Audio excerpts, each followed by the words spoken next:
아, 여러분, 우리 그리스도인들은 단순히 이게 하나님 앞에 예배드리면서 우리가 그리스도인이 됐다는 것은 단순히 종교인이 된 게 아니라 세상과 구별된 가치관으로 거듭난 새로운 방식으로 살아가는 사람이 되는 것이라고 했습니다.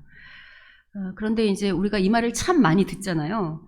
그래서 실질적으로 너무 반복적으로 많이 듣다 보니까 우리도 모르게 우리가 구별된 가치관으로 살아가고 있다고 생각을 할 수 있어요. 그렇다고 여기서 동의를 하네요. 근데 여러분, 정말 우리가 이렇게 교회에서 많은 그 구별된 가치관 얘기를 듣고 있기 때문에 그렇게 살고 있다고 생각은 하는데, 정말 우리가 이렇게 살고 있는지 아닌지는 평소에 잘 드러나지 않아요. 그 실력은 언제 드러나냐면 어떤 문제, 어떤 사건, 어떤 그런 예기치 못한 일들이 환란이나 뿐만 아니라 예기치 못한 사건이 발생했을 때 그때 내가 어떻게 생각하고 말하고 선택하고 행동하는지에 따라서 우리가 정말 그렇게 구별된 가치관으로 무장된 사람인지 아닌지가 드러나는 거예요. 오늘 비유 역시 구별된 가치관으로 살고 있다고 생각하는 우리 그리스도인들에게 정말 그렇게 살고 있는 거 맞니? 라고 묻고 있는 것만 같은 그런 질문을 던지는 것 같은 비유입니다. 오늘 비유는 여러분이 이미 많이 들은 비유예요. 포도원 품꾼 비유, 이렇게 제목이 있는데 이거를 오늘 다 하지 못하고, 이 메시지가, 중요한 메시지가 조금 여러 가지가 있어서 오늘과 다음 주에 걸쳐서 2시간에 나눠서 하려고 해요. 그래서 오늘은 포도원 품꾼 첫 번째 시간인데, 먼저 염두에 두어야 할 것은요, 이게 포도원 이렇게 하잖아요. 그럼 포도원은 구약에서 하나님 나라를 상징해요. 그럼 여기 포도원에 등장하는 주인은 누구를 상징한다고 볼 수 있냐면 하나님 혹은 예수님을 상징한다고 볼 수 있습니다. 자, 일단 그걸 머리에 염두에 두고 오늘 비유의 이야기들을 잠깐 요약하면, 오늘 이 포도원의 주인이 일꾼을 이제 구해요. 그래서 어떻게 하냐면 20장 1절 보면 이른 아침 일찍 나가서 일꾼을 뽑아요. 어쩌면 오늘 일꾼을 뽑는 이 포도원 주인의 모습은 뭘로 연상하면 되냐면, 오늘로 치면 왜 인력시장 아시죠? 아침에 왜 하루 일용직들 나가서 아침에 일찍 가면 인력시장에 사람 구하잖아요. 그런 모습을 연상하시면 거의 비슷할 것 같아요. 여러분, 하루 벌어서 하루 사는 일용직 노동자들에게 오늘 내가 뽑혀가는 일자리는 너무나도 중요하기 때문에 그 노동시장에 나온 일용직들은 정말 간절하게 일자리를 찾겠죠. 근데 여러분, 오늘 이 포도원의 주인의 모습이 일반 사장들, 고용주하고는 좀 달라요. 어떻게 다른가? 여러분이 다 고용주라고 생각할 때 보통 나가면 일꾼을 언제 몇 번 뽑아올 것 같으세요? 아침 일찍 나가면 그때 필요한 모든 일꾼을 다 뽑아올 것 같으시죠?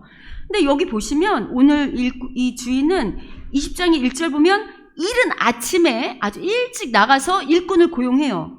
근데 그렇게 한 번만 고용하는 게 아니고 3절 보시면 제3시 이렇게 나오거든요.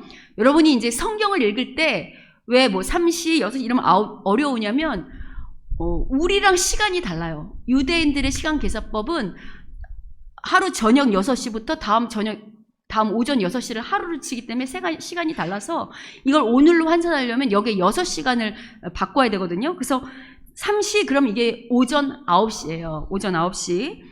근데 오전 9시에도 데리고 나가서 일꾼을 뽑아오고, 또 5절 보세요. 제6시 그러면 오후 12시예요. 그리고 제9시 그러면 오후 3시. 이게 일반적이지 않죠. 이른 아침 9시, 12시, 3시에 가서 일꾼을 뽑아오는 게 보통 일반적인 고용주의 모습하고는 좀 달라요. 뿐만 아니고 6절에 보시면 제11시에도 일꾼을 뽑아와요. 제11시는 오늘로 치면 몇 시냐면 저녁 5시예요. 근데 이 포도원의 퇴근 시간이 언제인 줄 아세요? 오늘 본문의 12절을 보시면 그걸로 유추해 볼 때 이 포도원의 퇴근 시간은 6시예요. 그러면 오후 5시에 뽑은 사람은 몇 시간만 일해요? 1시간만 일하고 퇴근하는 그런 일자리예요. 그러니까 여러분이 주인이라면 1시간 일하러 노동자를 뽑지는 않겠죠. 그러니까 상당히 상식적이거나 일반적이는 않아요. 근데 이제 어쨌든 여하튼 이렇게 이제 포도원에서 이제 일꾼들을 뽑아서 이제 날이 저물어서 드디어 임금을 이제 지불할 시간이 됐어요. 여러분이 이제 다 혹시라도 뭐 알바나 어디 직장에서 일해보시면 알겠지만 언제가 제일 기다려져요? 월급날, 그죠? 이제 돈 지불할 때, 퇴근할 때나 이제 돈 받을 때. 그러니까 이제 일꾼들이 기대하면서 오늘 하루 일한 그 임금에 대한 기대를 하면서 모였겠죠. 근데 이제 여기 보시면 8절을 보시면 날이 저문데 주인이 청지기한테 불러서 임금을 지불할 때 누구부터 주냐면 가장 나중 온 사람부터 임금을 지불해요. 그러면 이 포도원에서 가장 나중 온 사람은 몇 시에 들어온 사람이죠? 저녁 5시. 근데 이제 이 5시에 왔던 사람한테 일당을 주는데 얼마를 주냐면 9절 보세요. 5시에 들어온 자들이 얼마씩 받아가요? 한 데나리온. 이 한 데나리온은 당시 유대의 그 임금, 그러니까 계산, 경제적인 계산법으로 치면 하루 일당이에요. 그러니까 여러분 오늘 일당이 보통 한 15만 원 한다면서요. 그러면 1시간 일했는데 얼마 받았어요? 와우. 너무 좋았겠지. 그러면 이제 어떻게 되냐면 지금 가장 나중 온 1시간 사람이 10원을 받았다고 하면 먼저 온 사람들은 어떻게 생각하냐면 이 집의 이 포도원의 시급이 얼마인 거예요? 15원이 되는 거예요. 기대가 돼요, 안 돼요? 여러분이 먼저 온 사람이라면 기대가 되겠죠. 그리고 머릿속으로 뭐가 계산되겠어요? 내가 지금 시간이 다 다르잖아. 온 사람들이 새벽에 진짜 이른 아침에 온 사람도 있고 9시에 온 사람도 있으니까 내가 몇 시간 일했나 해가지고 막 머릿속으로 계산이 되겠죠. 자, 거기 15회서. 그러니까 예를 들면 오후에 3시에 온 사람은 한 45만 원. 아침에 일찍 새벽에 이른 아침 한 7시로 잡는다면 그 사람은 한 150만 원 되거든요. 와, 진짜 막 가슴이 콩닥콩닥 뛰면서 와, 이렇게 하면서 기대하고 있겠죠. 여러분이 만약에 이 일꾼이라도 흥분이 돼요, 안 돼요? 흥분이 되죠. 그래서 이제 이런 흥분감으로 일당을 기대하고 있어요. 근데 어떤 일이 벌어졌는가? 10절을 보세요. 10절을 다 같이 한번 읽어보겠습니다. 자, 읽겠습니다. 시작. 먼저 온 자들이 와서 더 받을 줄 알았더니 그들도 한 데나리온씩 받은지라. 아이고야. 똑같은 일당을 받은 거예요. 한 대로 15만 원 똑같이. 자, 여러분이 먼저 온 일꾼이라고 생각해 보세요. 지금 막 기대에 부풀었고 다 계산하고 있었는데 일당이 똑같아. 15만 원. 그럼 여러분 어떤 생각이 들겠습니까? 그렇지. 당연히 억울하겠죠. 아니 이게 뭐야. 아니 저 사람 1시간 일했고 나는 이렇게 많이 일했는데 어떻게 이럴 수 있어 하고 억울할 뿐만 아니라 원망을 넘어서 화가 치밀 수 있겠죠. 그래서 오늘 비유에 등장한 일꾼들도 똑같아요. 여기 보시면 10절에 보시면 더 받을 줄 알 때 똑같으니까 11절 12절을 보시면 먼저 온 일꾼들이 주인을 막 원망하면서 아니 나중 온 사람은 1시간밖에 일하지 않았지만 우리는 종일토록 이 더위와 싸우면서 이렇게 수고했는데 어떻게 똑같이 줄 수 있냐고 주인한테 항변합니다. 자, 어떠세요 여러분? 이 먼저 온 일꾼들의 항변이 타당하다고 생각이 드십니까? 네, 타당하죠. 이 세상적인 방식으로 생각하면 당연히 타당하다는 생각이 들 수밖에 없어요. 다들 따질 거예요. 아마 어쩌면 더 불같이 따질 수도 있어요. 제가 예전에 이 비유를 할 때 우리 이상훈 집사한테 어떤 생각이 드냐, 이렇게 하면 주인이 이랬다고 한다면 어떡할 거냐 그랬더니 집사님 기억나요? 어떻게 대답했는지? 그렇지, 기억하네. 뭐라고 대답했었냐면 노동청에 신고한다고 그랬었어요. 네. 신고 깜이지. 네. 근데 여러분 오늘 이 비유는 하나님 비유라고 했어요. 여러 번 반복하지만 예수님은 계속해서 이런 비유 혹은 말씀을 통해서 우리에게 뭘 말씀하시냐면 하나님 나라 원리는, 하나님 나라 살아가는 방식은 세상의 방식과 다르다는 것을 제자들에게 끊임없이 말씀하고 계세요. 오늘 비유도 동일합니다. 이런 항변에 주인은 뭐라고 답하냐면 13절 14절을 보시면 이렇게 말해요. 주인이 그 사람에게 말하되 내가 잘못한 거 없다. 내가 너희와 한 데나리온을 약속하지 아니하였느냐. 실제로 여러분 오늘 본문 2절을 보시면 주인은 이 들어오는 품꾼들한테 뭘 약속했냐면 우리 2절 다 같이 한번 읽어볼까요? 자, 읽겠습니다. 시작.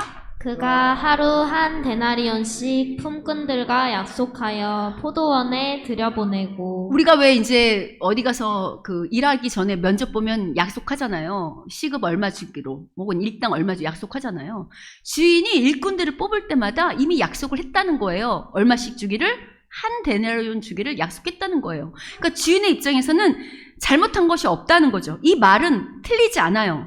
이미 일당을 정하고 처음부터 고용한 거죠. 그런데 지금 주인이 그대로 지급했지만 먼저 온 일꾼들은 나중 온 일꾼이 그 받는 일당을 보고 자기들의 어떤 방식대로 이만큼 줬으니까 난 먼저 왔으니까 더 줄 거라고 기대하면서 원망한 거라는 거예요. 그래서 이런 원망에 주인이 뭐라고 반응하냐면 14절 15절을 같이 한번 읽어보도록 하겠습니다. 14, 15절 읽겠습니다. 시작. 내 것이나 가지고 가라. 나중 온 이 사람에게 너와 같이 주는 것이 내 뜻이니라. 내 것을 가지고 내 뜻대로 할 것이 아니냐. 내가 선함으로 내가 악하게 보느냐. 주인은 지금 말하는 게 뭐냐면 나는 정당하게 약속했다. 아니 내 거 가지고 내가 맘대로 나중 온 사람에게 얼마를 주든 아니든 너하고 약속한 대로만 주면 되는데 네가 왜 그러냐. 그러면서 뭐냐면 내가 선함으로 네가 악하게 보느냐 이렇게 말을 해요. 그럼 이런 말에 우리가 먼저 온 일꾼 입장에서 아니, 자기 거 자기가 한 대로 자기 마음대로 한다는 거에서는 우리가 뭐 할 말은 없겠지만 그래도 이게 선이라고 내가 지금 선을 베풀었다고 말하는 데는 쉽게 동의가 되지 않아요. 왜냐하면 무언가 불공정하다는 생각이 들잖아요. 공평하지 않다 이런 생각이 들잖아요. 근데 주인이 제가 선하다고 이야기를 하니 그럼 정말 이 주인은 선한 것인가 아니면 우리의 생각대로 불공정한 것인가 한번 생각해 보도록 하겠습니다. 자, 일단 여러분 우리가 오늘 비유를 잘 볼 때 오늘 비유에 등장하는 사람들이 일용직이라고 그랬잖아요. 여러분 일용직이 정말 간절한 건 뭘까요? 일용직에게 오늘 내가 인력 시작에 나온 일용직에게 정말 간절한 건 뭐예요? 그러니까 오늘 일당이라는 건 나한테 뭐가 필요한 거야? 내가 일할 수 있는 일자리 누가 뽑아가야. 여러분이 인력시장을 안 가보셔서 그런데 새벽에 인력시장 이렇게 나가서 서성이면 무조건 다 일자리가 있는 게 아니라 주인이 그 뽑으러 오는 사람이 뭐뭐뭐 하면 거기서 불려간 사람들이 있어요. 그럼 기다려야 된다고. 그러니까 그걸 상상하시면 이 서성이는 모든 사람들은 오늘 내가 일할 수 있는 일자리, 나를 뽑아줄 주인이 얼마나 간절하겠어요. 근데 여기서 이렇게 인력시장에 있을 때 보통의 주인들에게 가장 먼저 뽑혀가는 일꾼은 누구겠어요? 그 중에서 나름대로 실력 있는 사람, 나름대로 기술 있는 사람, 나름대로 볼 때 무언가 체력적으로 건장해 보이는 사람들이 먼저 뽑혀가겠죠. 그죠? 그러니까 점점 남는 사람들은 그 사람보다 못한 사람들이 지금 남는 거잖아요. 실제로 여러분 오늘 본문 6절을 보면 주인이 오후 5시에도 나가보니까 사람들이 지금 서성이고 있는 거잖아요. 오후 5시면 저녁 5시라고 그랬잖아요. 거의 날이 저물 뜬데도 여기 서성이고 있어.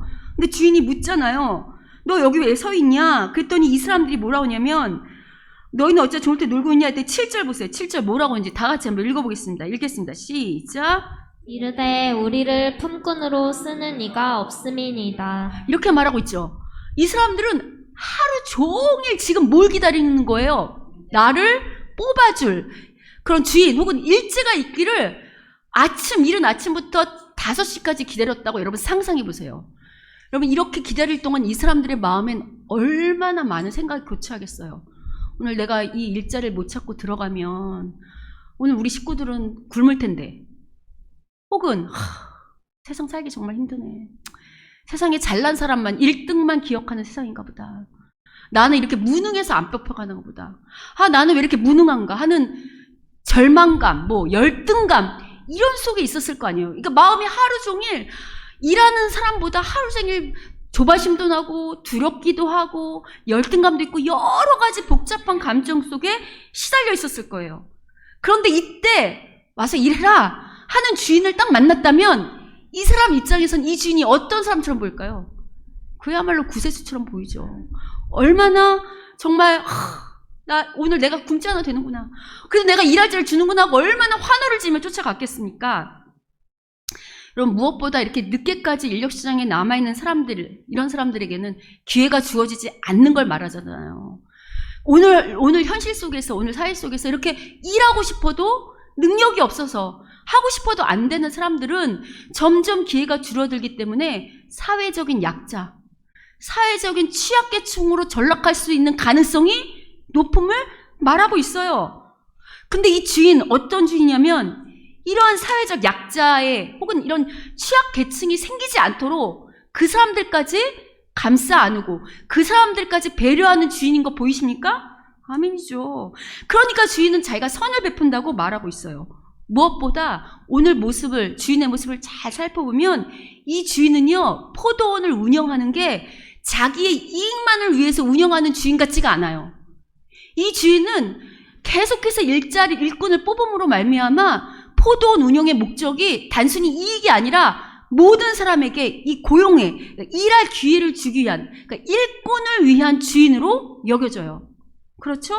그러니까 하루에 4-5번씩이나 나가가지고 일꾼들을 데려와서 고용하는 것 아닙니까? 이렇게 말하면 이제 여러분이 좀 설득이 돼서, 아, 목사님, 이렇게 얘기를 들으니까 그래도 이 주인이 그래도 선을 베풀려고 애쓰는 사람, 그리고 어려운 사람에게 긍휼을 베풀려고 하는 그런 주인인 거 알겠어요. 그래도 자기 맘대로 임금을 어떤 사람에겐 더 많이 주고 어떤 사람에겐 딱 그 정량대로 준다는 건 왠지 불공정해 보이고 왠지 좀 이해가 잘 안 갑니다. 이렇게 하실 수 있어요. 그리고 이제 여러분이, 아, 목사님, 처음에 이게 하나님 나라 비유고 그리고 이 주인이 하나님이라고 한다면 하나님은 누구보다 공평하시고 공정하신 하나님인데 그런 면에서 이게 과연 공정하는가, 과연 공평한가 할 때 잘 이렇게 납득이 안 갑니다라고 하실 수 있다면 제가 이렇게 질문할게요. 맨 마지막에 들어온 그 일꾼이 학벌도 별로 없고 그럼에도 불구하고 일은 너무 하고 싶은데 다른 애들보다 능력이 없는 여러분 자녀라면 어떻겠어요? 여러분 자녀를, 내가 먼저 일하고 있는데 우리 애는 실력이 없어서 늘 놀고 있었어. 근데 걔도 너무 일하고 싶어 했어. 근데 봐보니까 그 주인이 우리 애를 데리고 왔어. 그 일을 시켜. 그것만도 고마운데 걔한테 일당을 1시간밖에 안 했는데 이렇게 풍족하게 줬어. 그럼 여러분 어떡 하시겠어요? 그래도 따지겠어요? 아니면 주인의 손을 잡고서 너무 감사하다고, 정말 고맙다고 하시겠어요? 입장이 바뀌어서 맨 마지막에 들어온 사람이 여러분 가족이나, 아니 내가 하루 종일 일을 못 찾은 나라고 생각해보세요. 본인 나. 그럼 어떠겠어요 여러분? 주인에게 너무 감사하겠죠. 이게 오늘 비유가 말하려는 바예요. 다르다는 거예요. 이 세상의 경제 원리, 이 세상의 이익의 원리, 이 세상이 돌아가는 구조의 원리랑 계산법의 원리랑 하나님 나라의 계산법은 다르다고, 그 경제 원리는 다르다고 오늘 우리에게 말하고 있는 거예요. 실제로 요 근래에 어떤 일이 있었냐면, 제가 이제 받은 전화인데 어느 교회에 그러니까 터키에 이제 그 이슬람들, 그러니까 터키 안에 이슬람들 혹은 이제 그 피난 이슬람들이 많이 있대요. 핍박에 온. 그래서 그들을 돕는 프로젝트라는 교회가 있어요. 그래서 이제 그들이 그 매해 한두 번씩 꼭 그 터키로 선교를 가는데, 이번에도 이제 코로나가 좀 잠잠해서 터키를 선교를 이제 가려고 이제 준비를 했어요. 근데 이제 그런 준비를 하는 게 가는 건 금방이지만 이번엔 청년들을 데리고 가는데, 데리고 가는 동안에 이 교회가 한 6개월 이상 청년들에게 기도도 시키고 기도 편지도 쓰게 하고 선교 편지도 쓰게 하고 정말 많이 훈련해서 준비하다가 이번에 이제 코로나가 풀리는 바람에 이제 이 선교팀이 가게 됐어요. 근데 이제 어떤 일이 발생했냐면, 같이 준비했던 자매 중에, 청년 자매 중에 하나가 갑자기 코로나가 걸려가지고 못 가게 된 거예요. 근데 이제 이 선교팀이 이제 해외로 선교를 갈 때 미리 준비한 거기 때문에 왔다 갔다 할 때 제일 비싼 게 비행기 값이잖아요. 그래서 이제 비행기가 아주 쌀 때 왕복 100만 원짜리를 미리 사놨다는 거예요. 근데 문제는 뭐냐면 이게 취소를 할 수가 없는 거야. 미리 사놨기 때문에 이 자매가 안 가면 그냥 100만 원은 손해예요. 그러니까 환불이 안 되는, 아주 싸게 사서. 근데 뭐 못 간다니까 어떻게 할 수 없지. 그래서 이제 그 돈은 이제 날리고 1차가 갔어요. 갔는데 어떤 일이 발생했냐면 이 자매가 너무 호전이 빨리 돼서 이제 코로나가 그만 완치가 된 거야. 떠난 지 얼마. 그래서 2차가 이제 가려고 했던 팀하고 합류할 수 있게 됐어요. 근데 이 자매는 먼저 1차에 가려고 했는데 비행기가 없어졌잖아. 그럼 이 자매가 다시 가려면 뭐를 사야 돼요? 비행기를 사야 돼. 근데 이제 당장 사야 되니까 비행기 값이 어떨까요? 비싼 거예요. 200만 원인 거예요. 여러분 같으면 이럴 때 이 자매 한 사람을 위해서 200을, 그럼 이제 교회 예산에서는 생각지 않았던 300만 원이 들어가는 거잖아. 100만 원 손해받고 전에 생각지 않게 새로 끊어야 되니까. 원래는 이 자매가 그냥 전에 했던 비행기로 가면 그냥 끝인데 지금 다시 데리고 가면 지금 300만 원이 새롭게 손해가 나는 거잖아요. 따지면.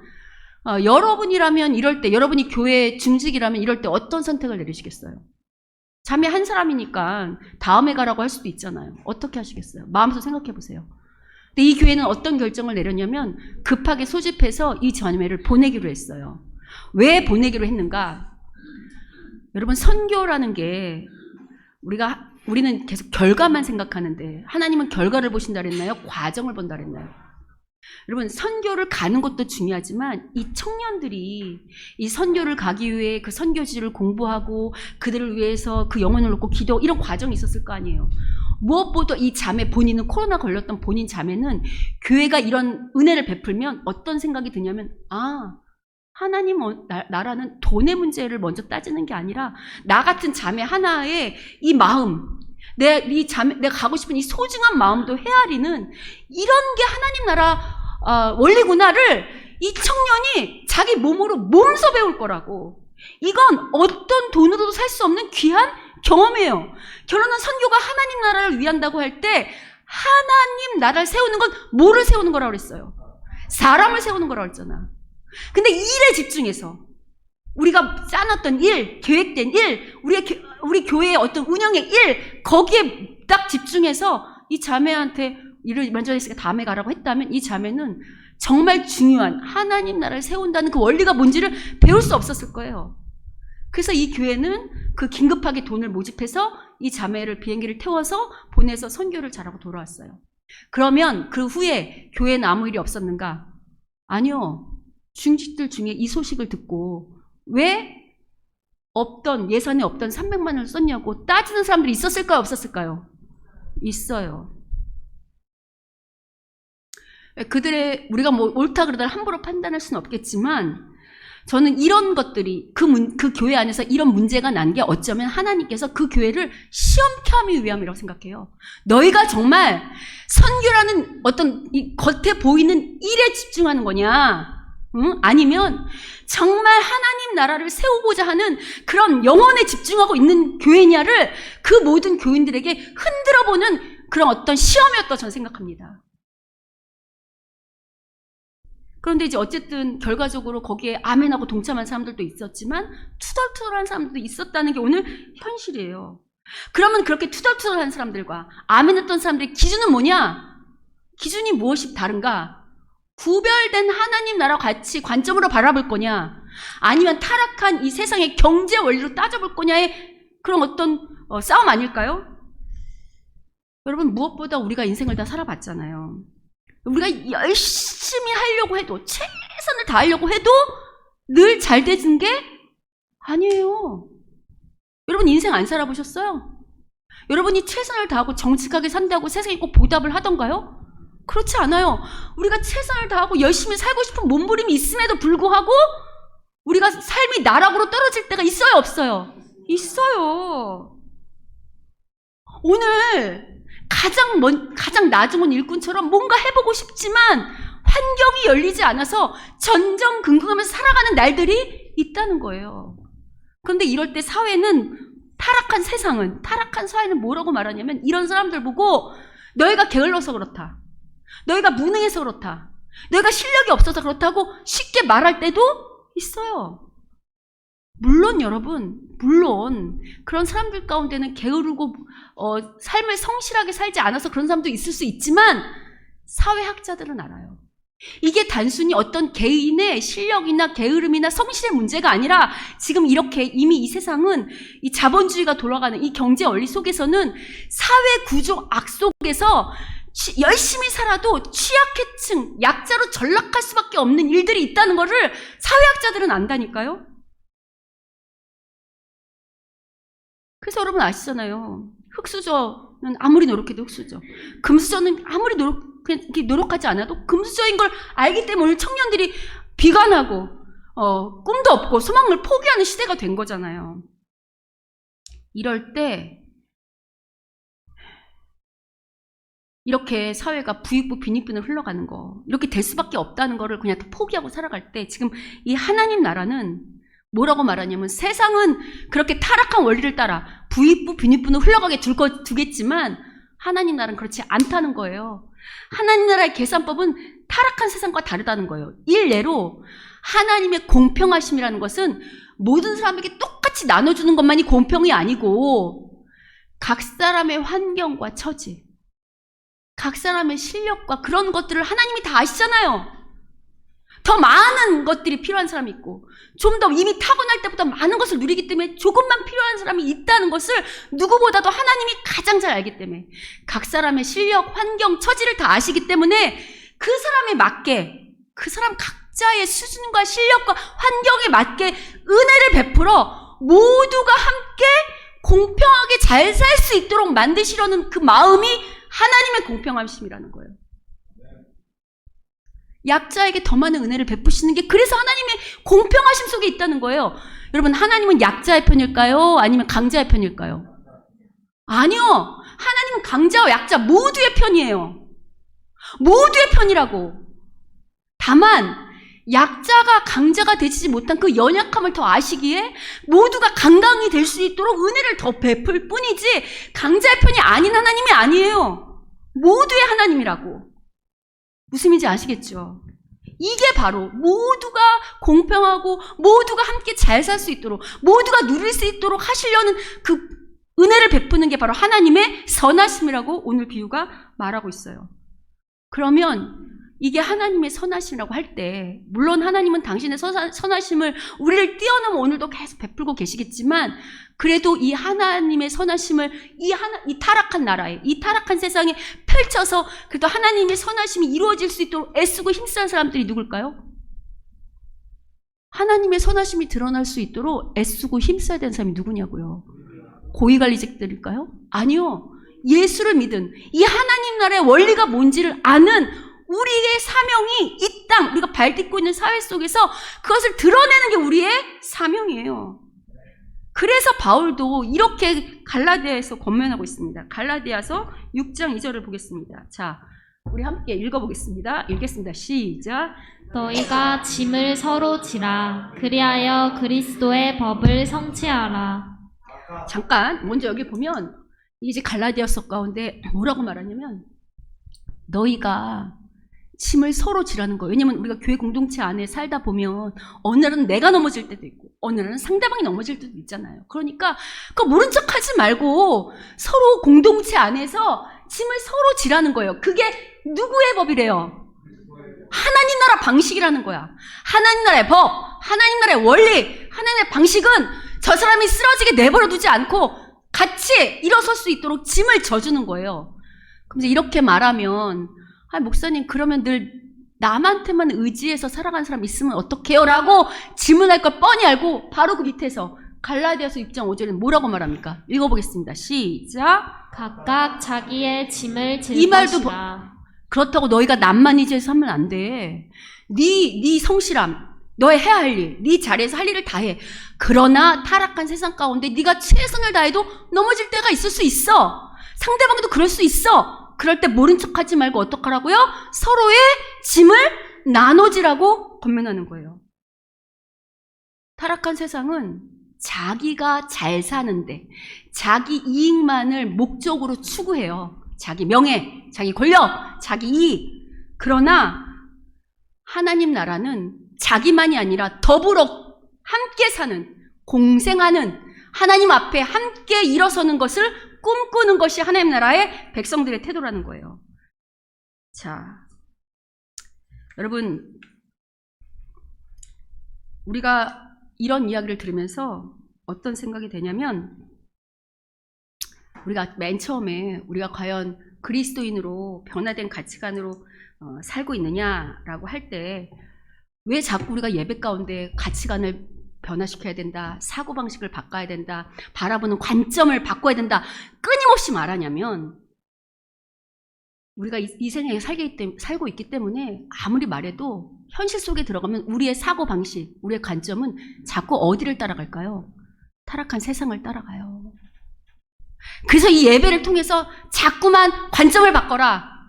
이 바라보는 믿음의 눈을 바꿔라. 환경을 바라보는 눈, 문제를 바라보는 눈, 어떤 사람을 바라보는 생각을 자꾸 바꿔라고 얘기하는 거예요. 왜? 자꾸 바꿔야 사람은 하루아침에 변하지 않거든요. 하루아침에 달라지지 않거든요. 그러니까 이 예배를 통해서 끊임없이 우리의 이 타락한 생각들을 바꿔야 하나님 나라로 변할 수 있어요. 그래야 나중 혼자가 똑같이 돈을 받을 때 전에는 그런 거에 화가 나고 노동청에 신고하겠다고 했던 사람에서 이제는 이게 하나님의 은혜구나, 그것이 선하시구나고 인정할 수 있는, 나만 잘 먹고 잘 사는 게 아니라 더불어 잘 먹고 잘 사는데 딱 관심이 꽂혀 있는 사람으로의 변화.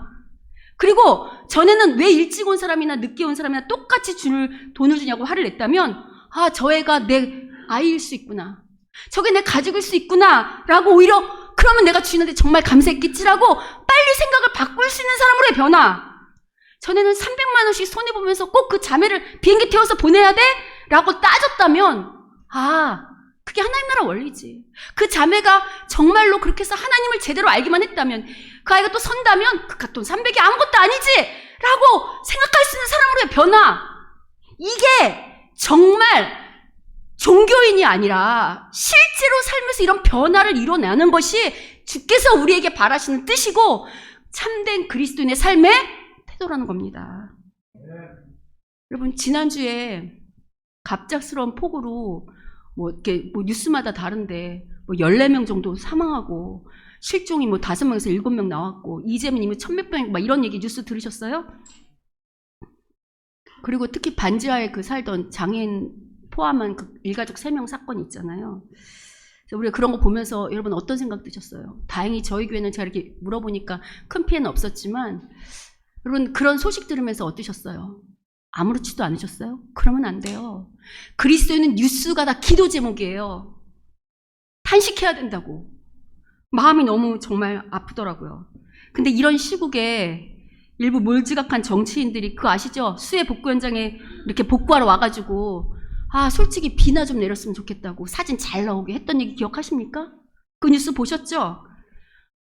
여러분 뉴스는 지금 언론은 그거밖에 안 떠들어줬지만 실제로 그 안에서 어떤 일들이 있었냐면 대선에 출마했던 안모 씨라는 정치인 아시죠?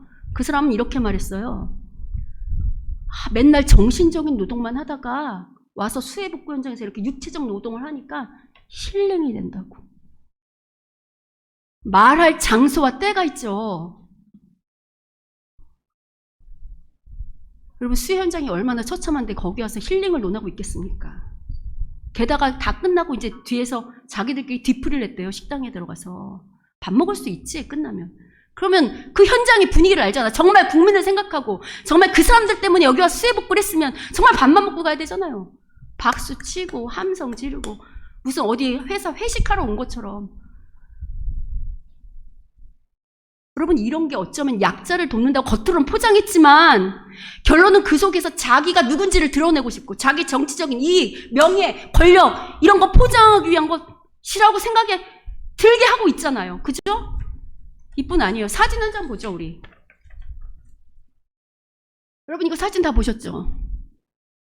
이거 못 보셨어요? 우리 정부에서 이번 수해 났을 때 국민의 안전이 최우선이라고 찍어서 보낸 홍보 영상이에요. 근데 여러분 이 사진이 찍은 우리 지금 화면은 잘 안 나오지만 저 앞에 요 현장이 어딘 줄 아세요? 바로 그 3명이 일가족 3명이 죽은 그 반지 앞방에서 지금 이렇게 쪼그려 쳐다보고 있는 거예요. 여러분 이게 지혜와 그들의 속마음의 문제인데 국민의 안전이 최우선이라고 포스터를 내면서 그 사람들 죽은데 그 현장의 사진을 내면서 지키지 못했잖아요. 살리지 못했잖아. 근데 그거를 놓으면서 여기 최우선이라고 감히 말할 수 있을까요? 제가 지금 여러분한테 정치 얘기하는 거 아니에요. 왜 이런 얘기하는가? 여러분 그리스도인들은 되게 착각하는 게 하나 있어요. 뭐냐면 나만 내가 있는 자리에서 그냥 예수 믿는 거 잘 맞고 아까 말한 가치가 이렇게 도움은 되지라고 생각하는데 여러분 그리스도인에게는 사회적인 책임이라는 것도 있어요. 이 하나님 나라를 이 땅이 타락했지만 물론 우리가 아무리 노력해도 이 세상이 하나님 나라가 되지는 않을 거예요. 온전한 하나님 나라는 주님이 오실 때만 가능해요. 그러나 그리스도인이 됐다는 것은 포기하지 않고 주님이 오실 때 완성될 그 나라를 꿈꾸며 계속해서 이 땅이 하나님 나라의 원리로 될 수 있도록 우리가 사회적인 이 모든 경제, 정치, 문화 모든 부분에서 그 역할을 감당하는 거라고.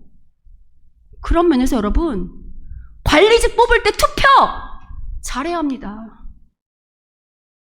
제가 지난번에 대선 전에 히틀러를 뽑은 게 기독교인이라고 말하면서 투표 잘해야 된다 얘기한 적 있죠. 여러분이 과연 투표할 때 정말 그 사람, 우리는 어떤 당도 아니잖아요. 하나님의 관점으로 바라보는 거잖아요. 나온 후보들이 정말 하나님 나라 관점으로 볼 때 정말 국민을 위하고 정말 그 사람들을 위해서 일할 일꾼을 뽑으셨습니까? 아니면 여러분의 지방색 혹은 가짜뉴스에 호도되어서 뽑으셨는지 한번 묻고 싶어요. 여러분 오늘 이 돌아가는 모든 것들이 그리스도의 책임이 없다고 할 수 없어요. 우리가 입으로만 이해해서 우리끼리 뭐 좀 장학금 주고 이렇게 해서 희희낙낙하면 되는 게 아니고 우리가 물론 사회를 변화시킬 수는 없겠지만 그런 책임의식을 갖고 사회를 바라보며 우리가 할 수 있는 일들을 감당해야 돼. 투표는 우리의 권리잖아. 그럼 제대로 이 땅에 하나님 나라를 펼칠 수 있는 일꾼을 뽑아야지. 이 모든 분야에서 동일해요. 이런 의식을 갖고 사는 우리 그리스도인이 되었으면 좋겠습니다. 구별된 가치관, 구별된 방식으로 산다는 것이 단순히 우리 교회 안에서, 우리 가정 안에서만이 아니라 모든 것들을 바라볼 수 있는, 그래서 이 사회의 시설을 보면서 정말 하나님 나라를 기도할 수 있는 우리가 됐으면 참 좋겠습니다. 바라기는 오늘 이 비유의 현장을, 이 비유의 말씀의 현장을 내가 실제로 겪는다면 나는 어떤 태도를 취했을까를 한번 정직하게 돌아보자고요. 그래서 그동안 반복해서 듣고 또 들었던 그 구별된 하나님 나라의 가치관으로 우리가 무장되어서 그렇게 정말 살고 있는지 우리를 돌아보면 좋겠습니다. 그래서 이걸 점검함으로 말미암아 우리를 통해서 이 땅에 정말 사회적인 전 영역에 하나님 나라의 영향이 펼쳐지기를 바라는 그 하나님을 정말 바라보면서 실제로 우리가 발딛고 있는 현실에 그 하나님 나라가 이루어질 수 있도록 힘쓰고 애쓰는 우리 모두가 되시기를 주님의 이름으로 축원합니다. 아멘.